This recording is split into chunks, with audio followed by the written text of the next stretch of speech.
नमस्कार, आप देख रहे हैं हम लोग और मैं हूं नगमा। और 2024 का लोकसभा चुनाव सर पे है। पहले राउंड की वोटिंग हो चुकी है, लेकिन अभी तक इलेक्शन कमीशन के द्वारा जब्त किए गए जो पैसे सामने आए हैं उसको अगर देखें तो हैरानी होती है कि अब जनवरी से लेकर अप्रैल तक 12,000 करोड़ की जब्ती हुई है, जिसमें कि कैश भी है, सोना भी है, ड्रग्स भी है, शराब भी है। तो आखिर इतने ज़्यादा पैसे जो हैं वो खर्च कहाँ हो रहे हैं, कैसे हो रहे हैं? इसके अलावा अभी मार्च और अप्रैल पहले फेज़ के पहले ही बात की जाए तो 4,000 करोड़ से ज़्यादा की जब्ती हो चुकी है। और पिछला जो लोकसभा चुनाव था 2019 का, उसमें इस एक फेज़ के दौरान ही जो पकड़ा गया है उससे कम खर्च हुआ था कुल, जो कि 3,000 कुछ करोड़ रुपए था। तो साल दर साल ये खर्च बढ़ता जा रहा है। कहाँ खर्च हो रहा है, क्यों खर्च हो रहा है? चुनाव जो है वो पूरा एक चुनाव की एक मैकेनिज्म डेवलप हो गई, एक इलेक्शन इकोनॉमी इसके इर्द गिर्द है। इतना आसान और सस्ता नहीं है चुनाव लड़ना। क्या बिना पैसों के भी लोग चुनाव लड़ पाते हैं और जीत पाते हैं? इस बात को हम समझेंगे। और हमारे साथ ये तमाम स्टूडेंट्स यहाँ पर जुड़े हुए हैं। उसमें से कुछ यंग वोटर्स भी हैं, पहली बार के वोटर्स भी हैं। इन्हें भी जानना है कि क्या होता है इतने खर्चे का। और हमारे साथ इसके चर्चा के लिए मौजूद है एक पैनल। मैं आपको बता दूं कि यहाँ पर हमारे साथ में अमिताभ तिवारी जी हैं स्टूडियो में, जो कि चुनाव का विश्लेषण करेंगे, डेटास को हमें, आंकड़ों को समझाएंगे। समाजवादी पार्टी और बीजेपी दोनों के प्रवक्ता हमारे साथ हैं। प्रदीप भाटी है समाजवादी पार्टी से, और सिद्धार्थ जी हैं हमारे पास जो बीजेपी से हैं। नीरजा चौधरी वरिष्ठ पत्रकार और एसवाई कुरैशी पूर्व मुख्य चुनाव आयुक्त हमारे साथ जुड़े हुए हैं। और इस मुद्दे पर बात करने के लिए हमारे साथ यहाँ पर कुछ युवा वोटर्स भी होंगे जो पहली बार वोट करेंगे, वो भी लोग हैं। बहुत सारे यंगस्टर्स हैं, कॉलेजेस से आए हैं, एमिटी है, दिल्ली यूनिवर्सिटी एंड कॉलेजेस से आए हैं। तो इन सब चीज़ों पर आपसे भी हम लोग सवाल करेंगे। आपके जो सवाल होंगे, एक बार हम नज़र डालते हैं पहले कुछ आंकड़ों पर भी कि क्या क्या यहाँ पर खर्च होता है। तो इन तमाम बातचीत की शुरुआत करने के पहले एक बार फिर आपको दिखा दें कि ये जो चुनाव है इसमें बहुत सारे ऐसे कैंडिडेट्स हैं जो बेहद अमीर हैं। तो एक ग्राफिक के जरिए आपको दिखाना चाहूंगी कि वो कौन से कैंडिडेट हैं जो बेहद अमीर हैं। और इसी चुनाव में ऐसे भी लोग हैं जो बहुत गरीब हैं, जिनके पास इतने पैसे हैं जैसे कि हमारे और आपके पर्स में होते हैं, यानी कि 500 रुपये, 50 रुपये, इस तरह का। तो आइए देखते हैं पहले कि क्या है ये आंकड़ा। सबसे अमीर उम्मीदवार जो है उनमें है वेंकट रामन्ना गौड़ा, जिनकी कुल संपत्ति 622 करोड़ की है। मांड्या सीट से कांग्रेस के उम्मीदवार हैं। और उसके अलावा डीके सुरेश ने 593 करोड़ की संपत्ति घोषित की है। डीके शिव कुमार के भाई हैं डीके सुरेश। हेमा मालिनी जो मथुरा से बीजेपी की कैंडिडेट हैं, 279 करोड़ की संपत्ति इनकी घोषित हुई है। और ये इस दूसरे दौर के उम्मीदवार हैं, पहले दौर की हम बात नहीं कर रहे, अब दूसरे दौर के उम्मीदवार हैं। और हेमा मालिनी शायद थर्ड रिचेस्ट कैंडिडेट हैं। लेकिन इसी चुनाव में कुछ ऐसे भी लोग हैं जो बहुत गरीब हैं। कुछ उम्मीदवार ऐसे हैं, 6 उम्मीदवार, जिन्होंने बताया है कि उनके पास कोई संपत्ति नहीं है। इसके अलावा 3 निर्दलीय उम्मीदवारों के पास इतनी कम संपत्ति है जितनी कि हमारे आपके जेब में होती है। नाम बता दें इसका, नांदेड़ के लक्ष्मण नागराव पाटिल, जो इनके पास बस 500 रुपये हैं। केरल के कासरगोड से उम्मीदवार हैं राजेश्वरी KR, 1,000 रुपये हैं उनके पास। और अमरावती के PM दीपवेश, उनके पास 1,400 रुपये हैं। तो 1,400 रुपये, 1,000 रुपये, 500 रुपये में चुनाव लड़ना और जीतना, या चुनाव लड़ना ही क्या मुमकिन है? कुरैशी साहब, आपसे शुरुआत करूं। आपको तो अनुभव है, इतने सारे पैसे जिसकी हम बात कर रहे हैं और हजारों करोड़ जब्त किए गए, इसका होता क्या? क्या क्या सोर्सेज से पैसे आते हैं चुनाव के दौरान और कहाँ खर्च होते हैं इतने?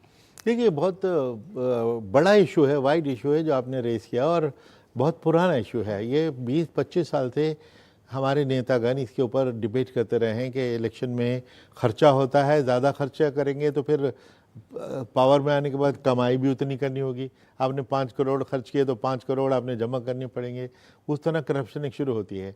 तो कई इस पर कमेटियाँ बैठी। आखिरी कमेटी 1999 में थी, उसमें उन्होंने ये डिस्कस किया कि हम स्टेट फंडिंग ऑफ इलेक्शन शुरू कर दें और ताकि खर्चा कम हो सके। लेकिन उसके लिए एक शर्त उन्होंने ऐसे लगा दी जो नामुमकिन हो गई। उन्होंने कहा जिन पार्टीज को देंगे उनमें इंटरनल डेमोक्रेसी होनी चाहिए, यानी उनके अपने इंटरनल इलेक्शन फेयर होने चाहिए। वो आज तक हम अचीव नहीं कर पाए।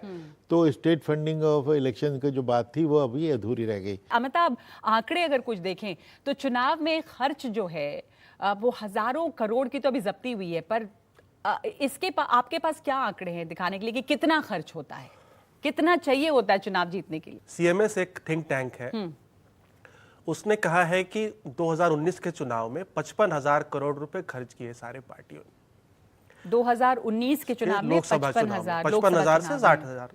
ये क्या पर पार्टी ओवरऑल है खर्चा? Total overall. अब हमारे यहाँ 543 लोकसभा सीटें हैं, इसका मतलब होता है 100 करोड़ प्लस पर सीट। 100 करोड़ पर सीट प्लस पर सीट, और हर सीट पे लगभग 16 कैंडिडेट थे पिछली बार, यानी इसका मतलब है लगभग 7 करोड़ पर कैंडिडेट पर सीट। और जो ऑफिशियल स्पेंडिंग लिमिट है आज की डेट में, वो बड़े सीटों के लिए 95 लाख है और छोटे सीटों पे 75 लाख है, यानी 7 times of the official limit जो भी है वो खर्च होता है इन चुनावों में। हाँ, इसका जो सबसे बड़ा लैकुना है वो क्या है कि जहां कैंडिडेट के स्पेंडिंग पर तो लिमिट है, बट पार्टी कितना पैसा खर्च कर सकती है इसके ऊपर कोई लिमिट नहीं है। हम लोग देखते हैं पॉलिटिकल पार्टीज एक स्टार कैंपेनर्स की लिस्ट बनाती है जी, आप उसमें कई बारी देखेंगे छोटे मोटे लीडर भी स्टार कैंपेनर में घुस जाते हैं, क्योंकि स्टार कैंपेनर के ऊपर जो भी खर्च होता है वो कैंडिडेट के खर्चे में नहीं जुटता। यानी अगर आज प्रधानमंत्री नरेंद्र मोदी या राहुल गांधी किसी भाजपा या कांग्रेस के कैंडिडेट के लिए कैंपेन करने जाते हैं तो वो वोट तो कैंडिडेट के लिए मांग रहे हैं, लेकिन उस रैली या रोड शो का जो खर्चा है वो कैंडिडेट के खर्चे में नहीं जुटता। तो ये तो एक बहुत बड़ा लूप होल है वहां पे। नीरजा जी, इनके आंकड़े से आप हैरानी होती है कि इतना ज्यादा महंगा है भारत में इलेक्शन लड़ना, चुनाव करवाना। इट्स नॉट कुछ, ये तो एक बहुत बड़ा मैनेजमेंट है, there is an economy of election. बिल्कुल, एक इंडस्ट्री है इलेक्शन हमारे देश में, एक फेस्टिवल है, वो तो अपनी जगह एक मेला है जिसको लोग पसंद भी करते हैं, लेकिन कलरफुल है। और लेकिन ये जो आंकड़े देखते हैं, सीएमएस की बात की आपने, वही सीएमएस ने जो 55,000 करोड़ की बात की, कहा था 2014 और 2019 में खर्चा डबल हुआ था, और 99 से 2019 में खर्चा 6 गुना बढ़ा था। तो हर इलेक्शन में खर्चा बढ़ता ही जा रहा है, और अब 2024 में तो कई गुना बढ़ गया 2019 के मुकाबले। आप कह ही रही है ना, जनवरी से अभी तक कितना हो गया, अभी तो पीक में नहीं आया है इलेक्शन। तो ये जो आपने कमजोरी की बात की ना, पार्टीज खर्च कर सकती हैं और कैंडिडेट का खर्चा वो 70 to 95 लाख में आएगा, और असेंबलीज में तो और कम है, लेकिन 25 लाख से 40 लाख तक है लिमिट। तो ये मिस्टर कुरैशी बिल्कुल सही कह रहे हैं। मैं तो जब से पत्रकारिता में आई हूँ यही सुनते रहे हैं। और एक बार तो हमने लिस्ट बनाई थी, मुझे तो याद है 12 से 15 कमिटीज थी, सीरियस कमिटीज, जिन्होंने इसके ऊपर अध्ययन किया था, सुझाव दिए थे। और दिनेश गोस्वामी 18 में, लॉ कमीशन की रिपोर्ट 2010 में अभी मिनिस्ट्री ने की, backed by election commission of India. लेकिन जो रिकमेंडेशंस हैं वो लागू नहीं होती, कहीं ना कहीं किसी अलमारी में डाल दी जाती हैं, क्योंकि एसेंशियली पॉलिटिकल विल नहीं है। और पॉलिटिकल विल क्यों होगा इसमें? आप दोनों लोग पॉलिटिकल पार्टीज को रिप्रेजेंट कर रहे हैं, जितने पैसे उतना फायदा, और इतना खर्चा। बल्कि कुछ अगर पॉपुलर स्कीम्स हम देखें हिंदुस्तान में जो जारी होती हैं हेल्थ केयर के लिए, चाहे वो या बेटी बचाओ बेटी पढ़ाओ हो, या निर्भया फंड हो, या तमाम चीज़ें, आप उनके मुकाबले सिर्फ अभी मैं जनवरी से लेकर अप्रैल का आंकड़ा देख रही हूँ तो कितना फ़र्क है। देखिए 12,000 करोड़ तो अब तक हो गया, अभी सिर्फ फर्स्ट फेज चुनाव का हुआ है। क्यों ज़रूरत होती है इतनी पैसे की? कैंपेन्स कितने बड़े हो गए, क्या पूरा कैंपेन मैनेजमेंट जो है सबसे ज़्यादा खर्च उसी पे हो रहा है? देखिए, निश्चित रूप से I think across political spectrum ये बात एक डेलिब्रेशन की ज़रूरत है और डिस्कशन की ज़रूरत है कि हमारे देश के चुनावों में जो खर्च हो रहा है अक्रॉस पार्टी लाइन, उस पर एक चर्चा होकर के उसका क्या वे हेड होना चाहिए, वो बिल्कुल उस पर बात होनी चाहिए। बात सिर्फ खर्चे की भी नहीं है, बात ट्रांसपेरेंसी की भी है। बात है कि जो पैसा इस्तेमाल हो रहा है वो पैसा भी कहाँ से आ रहा है, वो ब्लैक मनी है क्या, वो पैसा किन सोर्सेस से जनरेट हो रहा है। जो जब्तियां जिनकी आप बात कर रहे हैं वो सिर्फ कैश की जब्ती नहीं है, सोना इस है, बार ड्रग्स है, सोना है, ड्रग्स है, बहुत बड़ा अमाउंट ड्रग्स का है। तो इसमें देश की सिक्योरिटी का भी एक बहुत बड़ा एस्पेक्ट है। हमारे देश में इस बार जब इलेक्शन शुरू हुए तो इलेक्शन कमिश्नर की प्रेस कॉन्फ्रेंस में स्पेसिफिकली एक स्टेट के इलेक्शन के लिए क्वेश्चन पूछा गया था और कहा गया था कि, और मैं खुलकर बोल भी सकता हूं कि तमिलनाडु के इलेक्शंस में जिस प्रकार का पैसा इस्तेमाल होता है, जो मनी पावर और जिस प्रकार का कैश फ्लो वहां पर है, उसको लेकर के not even in media but election commission को भी चिंता थी कि उसके लिए स्पेशल प्रोविजंस हमको करने पड़े। और हमने बहुत एग्जांपल्स देखे हैं किस प्रकार के प्रॉमिसेस वहां किए जाते थे। Post elections microwave, scooty, cycle तक बांटी गई, लोगों को तो नोट दे दिया जाता था, उस नोट के कोड के बदले उनको बाद में वोट देने पे पैसा मिलता था। हाँ। हर ज्योग्राफिकल एरिया के चैलेंजेस अलग हैं, बट आई फील कि सब पॉलिटिकल पार्टीज की और हमारी पार्टी की तो डेफिनेटली, मैं if I have to speak for Bharatiya Janata party, हमारी पार्टी की डेफिनेटली ये कमिटमेंट है कि इलेक्शन में चाहे एक पाई इस्तेमाल हो, वो ट्रांसपेरेंट होनी चाहिए। ट्रांसपेरेंसी की जरूरत प्रदीप जी आपको लगती है? दूसरे क्या ये भी होना चाहिए, जैसे कह रहे हैं सिद्धार्थ, कि सारी पॉलिटिकल पार्टीज को मिलकर इस पर एक तय करना चाहिए कि सोर्सेज क्या है, ट्रांसपेरेंट है कि नहीं, कितना खर्च कर सकते हैं, कोई लिमिट, जैसा बता रहे थे अभी के लिमिट नहीं है पार्टी की फंडिंग के ऊपर में, अमिताभ जी जैसा कह रहे थे। देखिए, बीजेपी वाले जो बात करते हैं आइडियलिस्टिक बात बहुत करते हैं। अभी ये बात हो रही थी एक रिपोर्ट की जिसमें 60,000 करोड़ पिछले 2019 के इलेक्शन में खर्च हुआ। उसी में एक एडीआर रिपोर्ट थी कि ऑलमोस्ट हाफ पैसा उसमें भारतीय जनता पार्टी ने खर्च किया, 44% प्रिसाइजली खर्च भारतीय जनता पार्टी ने किया। ये बात कर रहे थे ट्रांसपेरेंसी की। 2014 में इन्होंने काले धन की बात करी, 2016 में नोटबंदी करी, ट्रांसपेरेंसी की बात करी, 2018 में इलेक्ट्रल बॉन्ड लेके आ गए। ट्रांसपेरेंसी और काला धन दोनों का मिक्सचर, आप वसूली करें, उसको वसूली से धंधा बनाएं, कि उससे ट्रांसपेरेंसी आ रही है, ट्रांसपेरेंसी आएगी। इलेक्टोरल बॉन्ड हाँ, उसके बाद माननीय सुप्रीम कोर्ट ने उसे असंवैधानिक घोषित कर दिया। और कोई 75 साल में कोई ऐसी सरकार नहीं रही होगी जिसने एक महीने में दो अनकॉन्स्टिट्यूशनल काम किए, और वो सत्ता में आने के लिए अब वोट मांग रही है। वो ये कह रही है कि हम कॉन्स्टिट्यूशनल काम करना चाह रहे हैं आगे। ऐसी सत्ता को तो अपने आप बाहर हो जाना चाहिए था। ऐसे सत्ता में जो शीर्ष पद पे लोग बैठे हैं, इतना बड़प्पन आज की पॉलिटिकल पार्टीज में कहीं नहीं दिखता, चाहे कोई भी पार्टी हो। और दूसरी बात इन्होंने करी काले धन के लिए, क्योंकि ट्रांसपेरेंसी की बात हो रही थी। 2011 में जब अन्ना आंदोलन चल रहा था तो उस टाइम पे जो स्विस बैंक में काला धन जमा था वो 7.5 से 8.5 हजार करोड़ का था। मोदी जी की सरकार में वो 35,000 करोड़ हो जाता है, 32 से 35,000 तो करोड़। उन्होंने तो शुरुआत में ही कहा कि अगर आप कहते हैं आइडियलिस्ट पार्टी, आइडियलिस्ट सारे वो सब काम करते हैं, सारे उल्टे चीजें करते हैं, और उसके बाद बात आके फेस जो करते हैं, तो ये दोगला चेहरा, आइडियलिज्म बोलने में अच्छा होता है पर करने के लिए कोई तैयार नहीं है। नहीं, मैंने एक्चुअल में जो शुरुआत करी थी, मैं सोच रहा था कि आज का डिस्कशन शायद पॉलिटिकल डिबेट के बियॉन्ड हो सके। आप लोग बना देते हैं, हम लोग तो उसके बियॉन्ड करेंगे। कोशिश ऐसी थी, बट अभी समाजवादी पार्टी ने कोशिश करी। एक पार्टी जो एक राज्य में है वो कितना खर्चा करती है, अगर उसका अनुपात लगा जाएगा ना प्रो रेटा बेसिस, हमारे होश उड़ सकते हैं। पर यहां पर बैठ करके अभी कॉल आउट करेंगे कोई ऐसा करते हैं वैसा करते हैं, ये पहली बात। दूसरी बात, इलेक्टोरल बॉन्ड्स की इनने बात करी, बहुत अच्छी बात है। मैं पेशे से वकील हूं, सुप्रीम कोर्ट ने कहा कि वो उनको मान्य नहीं है, वो हमारा निर्णय शर्मा थे। पर जो पहले व्यवस्था चलती थी, जिसके खिलाफ 20 साल से चिट्ठियां लिखी जा रही थी पॉलिटिकल पार्टीज को और इलेक्शन कमीशन को, कि अनअकाउंटेड कैश पैसा पार्टीज में जाता है, अनट्रेसेबल। आज भी वो व्यवस्था हटने के बाद जो पैसा जा रहा है वो कहां ट्रेस हो सकता है? कौन कह रहा है? अभी समाजवादी पार्टी इलेक्शन लड़ने के लिए इलेक्टोरल बॉन्ड के बाद अखिलेश जी ने कितना पैसा लिया पार्टी में, Nobody can account for. कौन बताएगा? देखिए, बात उस व्यवस्था के लिए अगर हम बने, ट्रांसपेरेंट बने, और आपने जैसे शुरू में कहा था कि अक्रॉस पॉलिटिकल प्लेटफॉर्म्स एक सहमति हो कि कितना पैसा खर्च हो सकता है। एक मिनट आपके पास आऊंगी, तो ये बातचीत हम जारी रखेंगे चुनावी खर्च पर इस ब्रेक के बाद।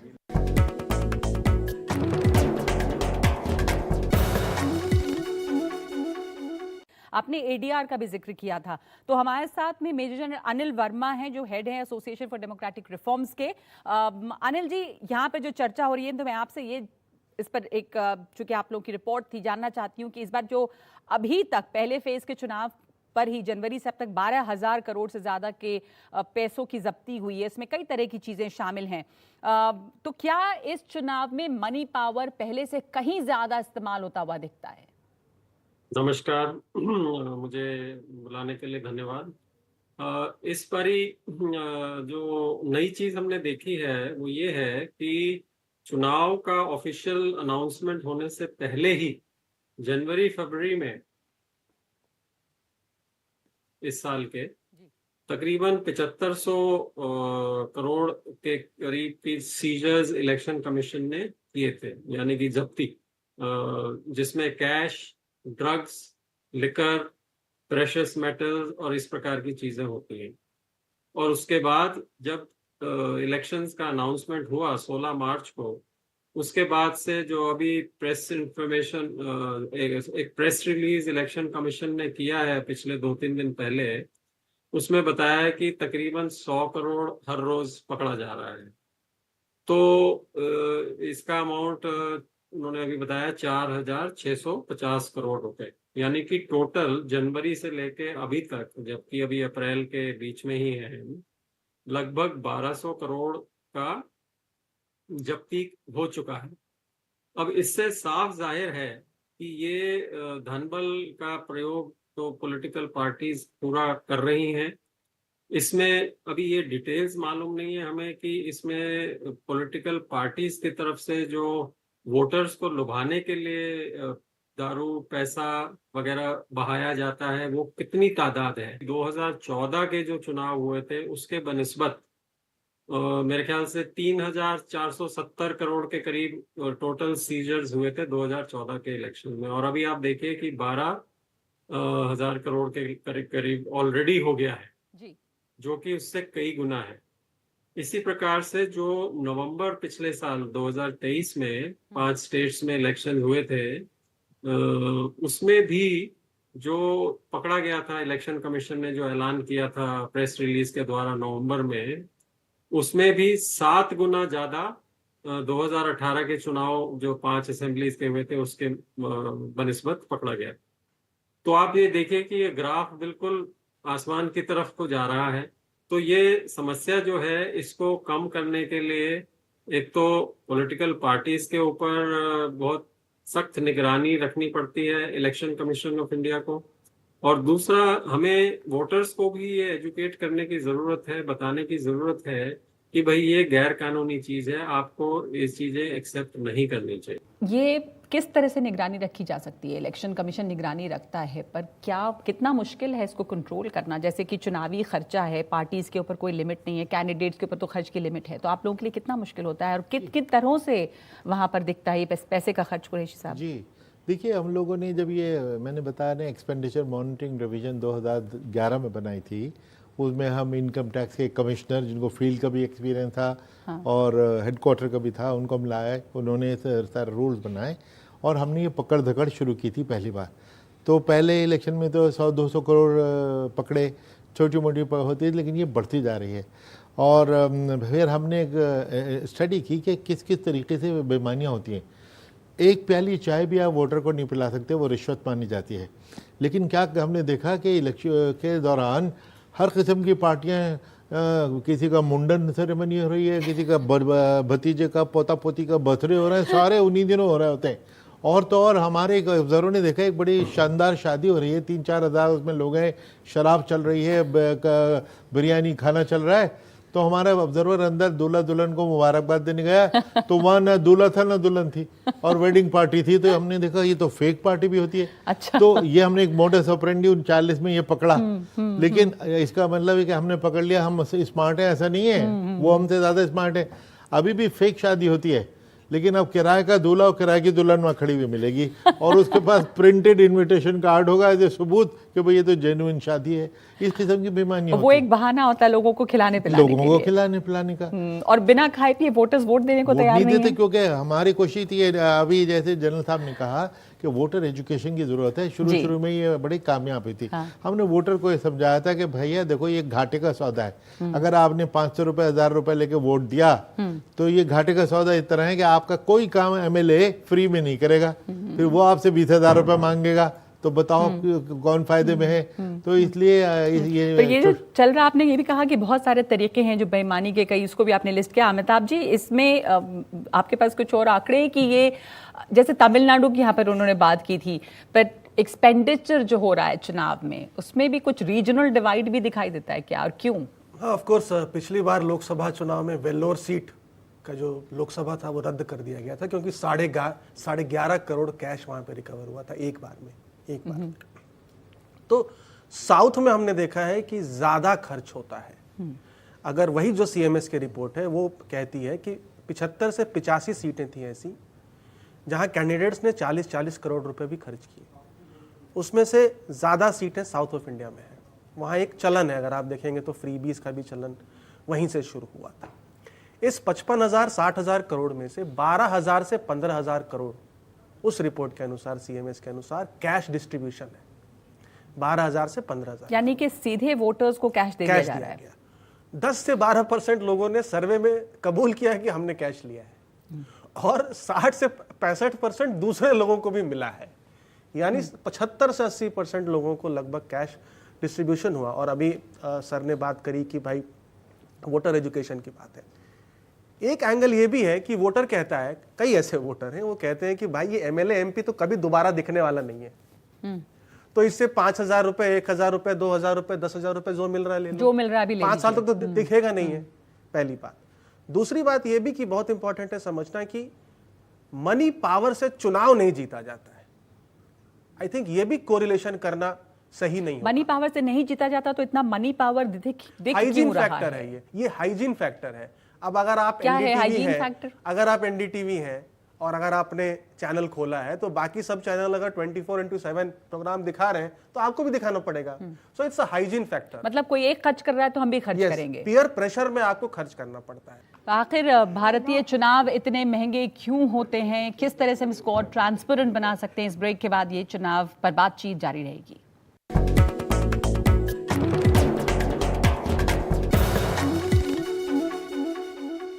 प्रचारों का जो माध्यम है वो भी तो बहुत महंगा हो गया है, ट्रैवल इतना ज्यादा है। खर्च होता किस चीज पर है? मैं सिद्धार्थ, खर्च किस पे करते हैं आप लोग इतना?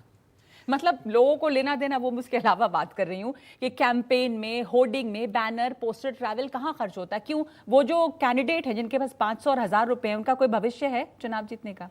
देखिए, पहली बात तो ये क्वेश्चन सिर्फ मेरे से पूछना कि नहीं, हम कहाँ आपसे भी खर्चते हैं। पूछूंगी, हाँ, सबसे पूछूंगी। आप पॉलिटिकल पार्टी से हैं इसलिए पूछ रही सब हूँ। लोग जो खर्चा कर रहे उनसे भी, हैं हाँ, जो कहाँ खर्च होता है? अलाउड एक्सपेंडिचर्स है, उसकी भी लिस्ट बहुत लंबी है किसी भी कैंडिडेट के लिए। देखिए, एक बहुत बड़ी प्रैक्टिकल डिफिकल्टी भी है हमारे देश में। लोकतंत्र का ये उत्सव 97 करोड़ लोगों इस बार वोट करने वाले हैं, उनके बीच में जाना है। कुछ कॉन्स्टिट्यूएंसीज ऐसी भी हो चुकी हैं जहां पे 500 किलोमीटर की विड्थ है, वहां तक भी लोगों को ट्रैवल करना है। ट्रैवल करने में खर्च होता है बहुत। 15 लाख, 20 लाख, 25 लाख वोटर्स इलेक्टोरेट एक सीट पर है। तो डेफिनेटली एक ये चैलेंज है कि ज्यादा लोगों के पास वाइडर रीच है। और तभी मैं मानता हूं कि लगभग 95 लाख इज ऑलमोस्ट $1 करोड़ जो अलाउड है एक्सपेंडिचर। पर प्रदीप जी, ये जो अब ये कह रहे हैं ना, ट्रैवल वो एक जेन्युइन खर्चा है, पर वो ट्रैवल जो है, अब ये सोशल मीडिया, डिजिटल प्लेटफॉर्म्स और तमाम जो तरीके हैं कैंपेन के, उससे कुछ कम हुआ है क्या? लोग अपनी बात तो वैसे भी पहुंचा देते हैं, नेता उनसे कनेक्ट करते हैं, रैलियां, सभाएं, ये सब कुछ पहले जितना ही है या कुछ कम भी हुआ है? इससे और ज़्यादा बढ़ा है। अच्छा। क्योंकि जैसे जैसे आप प्रचार देख रहे हैं और आपको सबको नज़र आता है कि कौन सी पार्टी कितना प्रचार कर रही है, जिसके पास ज़्यादा धनबल होगा वही ज़्यादा प्रचार करेगी। तो आपको पता है रिचेस्ट पार्टी ऑफ इंडिया कौन सी है? प्रचार तो करेगी, यानी कि परसेप्शन की प्रचार वहाँ मैदान में दिख रहे हैं, होर्डिंग्स हैं, बैनर्स हैं, कोई किसी भी रूप में प्रचार, यहाँ तो सरकारी प्रचार से चल रही है। तो कॉन्टेक्स्ट समझना पड़ता है डेटा का। बीजेपी 435 सीटों पे लड़ी और समाजवादी पार्टी 37 सीटों पे लड़ी, तो 10 गुना ज्यादा तो बीजेपी खर्च करेगी ही। जी, करेक्ट ना? क्योंकि तो पर सीट जो खर्च हो रहा है होगा ही ना। It is very natural. पर सीट जो खर्च का पार्टी भी आंकड़ा है अगर, कुछ। हाँ वो तो है ना, 7 करोड़ का जो हमने 7 करोड़ की जो बात करी, करेक्ट। और आप कह रहे हैं कहाँ खर्च, सिद्धार्थ जी कह रहे हैं लॉजिस्टिक्स में उस रिपोर्ट के अनुसार सिर्फ 5,000 से 8,000 करोड़ रुपए खर्च हुए 55 से 60 में से। 30 से 35 हजार करोड़ जो है वो कैंपेनिंग पे खर्च होते हैं। और इंटरेस्टिंगली सिर्फ 50% कैंडिडेट जब ऑफिशियली डिक्लेयर करते हैं तो वो 50% से ऊपर कैंडिडेट कहते हैं कि हमने आधा भी खर्च नहीं किया। 2 या 3 तो कैंडिडेट ऐसे थे जिन्होंने ये डिक्लेयर कर दिया था कि हमने लिमिट से ऊपर खर्च कर दिया, लिमिट से ऊपर खर्च कर दिया। कुरैशी साहब, नहीं, ये आपके अंडरस्टैंडिंग गलत है। एक्ट में लिखा हुआ है साफ कि कोई थर्ड पर्सन कैंडिडेट के ब्याह पे 10 रुपए से ज़्यादा उससे रिटन परमिशन के बिना नहीं खर्च कर सकता। और अगर 10 रुपए से ज़्यादा खर्च करता है तो वो उसके एक्सपेंडिचर में गिन दिया जाता है, वरना तो करोड़ों रुपए खर्च होते जाते कि जी मैंने नहीं किया, मेरे दोस्तों ने किया। ये चीज़ का तो इलाज बहुत पहले से हो चुका है, लॉ में है। आप देख रहे हैं हम लोग, और हम बात कर रहे हैं लोकसभा पर होने वाले खर्चे की। ये इतना ज़्यादा पैसा चुनाव के लिए इस्तेमाल आखिर कहाँ होता है, इस पर ये बातचीत एक ब्रेक के बाद जारी रहेगी।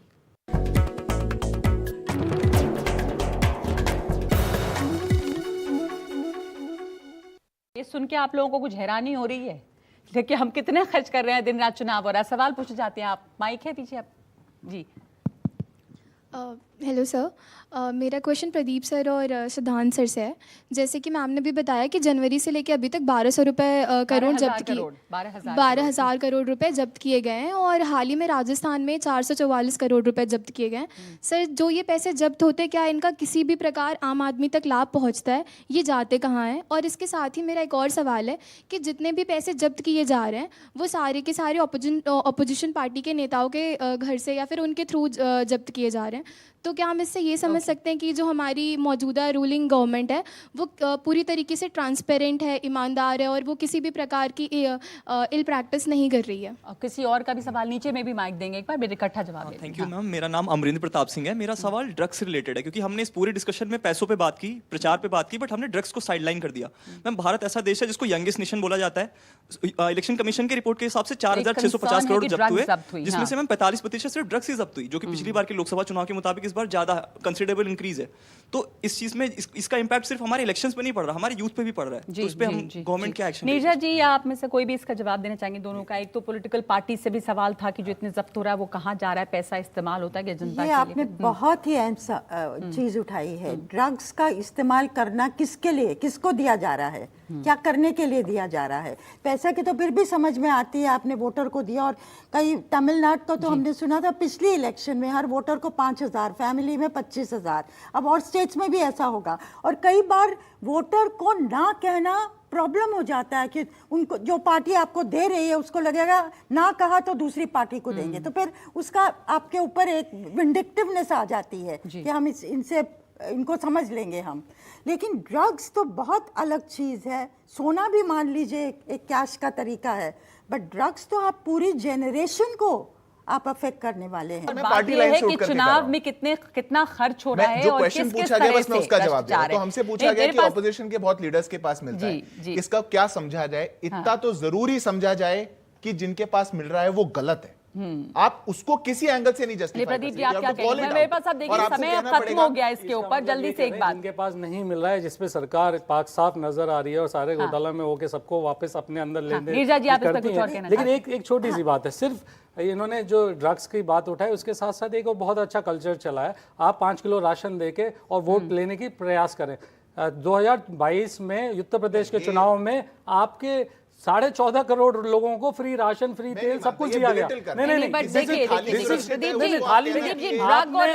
करोड़ लोगों को दाने दाने के लिए मोहताज कर दिया, और आप बात कर रहे हैं कि वो आप अभी समय भी नहीं है। और it's not your achievement. No, it may not be the achievement, but I am saying कि आप राशन बांटना और ड्रग इतना खतरनाक है, यूथ में बट रहा है, उसको हम मिला नहीं सकते। जरूर है कि ये सब एक तरह से इंसेंटिव्स हैं। आप 4.5 करोड़, 14.5 करोड़ से 4 करोड़ पे आ जाते हैं। नीरजा जी, आप इसमें कुछ जोड़ना चाहते? मेरे पास समय अब नहीं है, हमें इस शो को एक मिनट। नीरजा जी, कि अगर 12,000 करोड़ जनवरी से अब तक पकड़ा गया है तो देश के सामने ये रखना चाहिए किन लोगों से पकड़ा गया, उनकी पॉलिटिकल एफिलिएशन क्या थी। जी, ये सामने करना चाहिए। तो ट्रांसपेरेंसी का हिस्सा तो अब एक सवाल और भी है, और हमारे साथ जुड़े हुए हैं अनिल वर्मा जी कि चुनाव में जो अवैध पैसे का इस्तेमाल है उसे रोकने के लिए चुनाव आयोग को आपको लगता है कि क्या ऑप्शंस है, क्या कारगर कदम उठाए जाने चाहिए? क्योंकि हमें ये भी समझना होगा ना कि आखिर ये जो हो रहा है वो रुकेगा कैसे, क्या कोई इसके लिए विकल्प है? देखिए, इसमें ये जो धनबल का प्रभाव हमारे पॉलिटिकल सिस्टम में, पॉलिटिकल फंडिंग में, इलेक्टोरल सिस्टम में बढ़ता ही जा रहा है, इसका सिर्फ इलेक्शन कमीशन के पास हल नहीं है।